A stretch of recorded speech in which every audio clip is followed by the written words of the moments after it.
I guess I should start by saying that while I'm extremely honored to have the opportunity to speak today, I have no deep philosophical wisdom or great life insight. So, I won't bore you by reciting quotes from Aristotle, discussing the economy and foreign affairs, or explaining our roles as the leaders of tomorrow. When I asked my classmates what they wanted to hear me talk about, I got a variety of answers. Someone suggested that I talk about cupcakes. Many others said that as long as my speech is mind-blowing, it will be fine.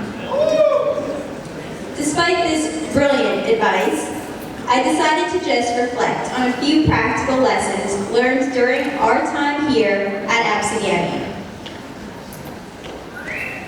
First and most importantly, I realized that the only way to make the most of life is to pursue our unique passions and to find inspiration in the world around us. While many of us consider ourselves to be average people, the range of talents in our class is truly extraordinary. We have students going to Ivy League schools, people who are unbelievable artists, others who are amazing athletes, and more still, who are musical geniuses. One of our classmates has even been on American Idol.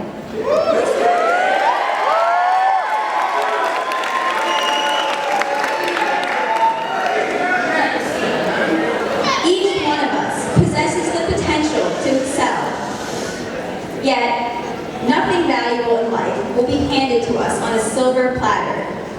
We must remember to find inspiration in things that others take for granted and to develop our talents through hard work and perseverance. I think it's crucial to realize that while raw talent for something may take us far, no matter what we do, we have to put in the effort. No matter where life takes us, we will be stressed out at times.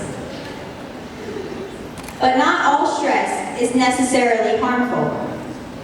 If you think about it, the word stressed is merely the word desserts spelled backwards. Like chocolate, ice cream, pie, and cupcakes, we need stress in moderation to live a healthy life. While not every day will be a walk in the park, we must remember that, as Winston Churchill said, success is not final, failure is not fatal. It is the courage to continue that counts. But for now, let's forget about the stress of the future and celebrate with our friends, family, and teachers all that we've accomplished. First of all, we've acquired the ability to inhale cafeteria food at a superhuman rate, thanks to the 25-minute lunch lines. We've gained a little more patience after having to deal with the constant congestion of students in the 200 hallway. We've mastered the art of compromise after having to work with people with vastly different opinions in our classes and our extracurricular activities. Academically, we've learned to identify organisms in the Absegami ponds in biology and to derivify functions, an integral part of calculus.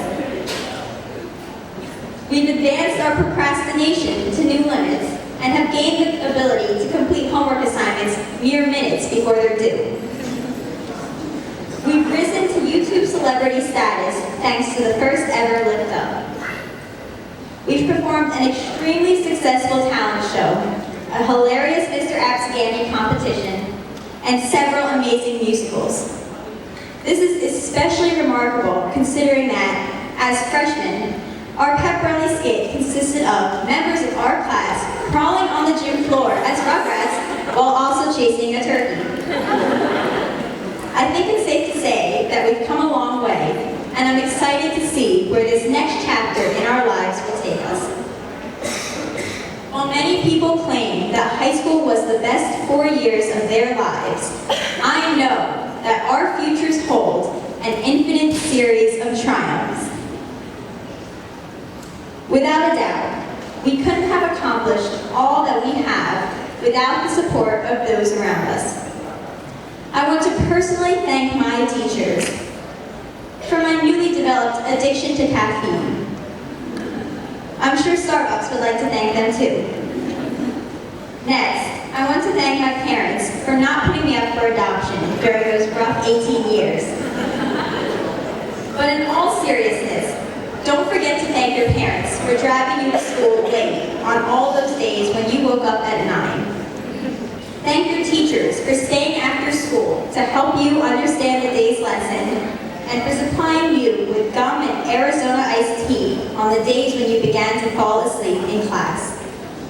And, of course, thank your friends for putting up with your hormonal imbalances all these years. Finally, and I promise that this is my last point, I've learned that, undoubtedly, we will all change.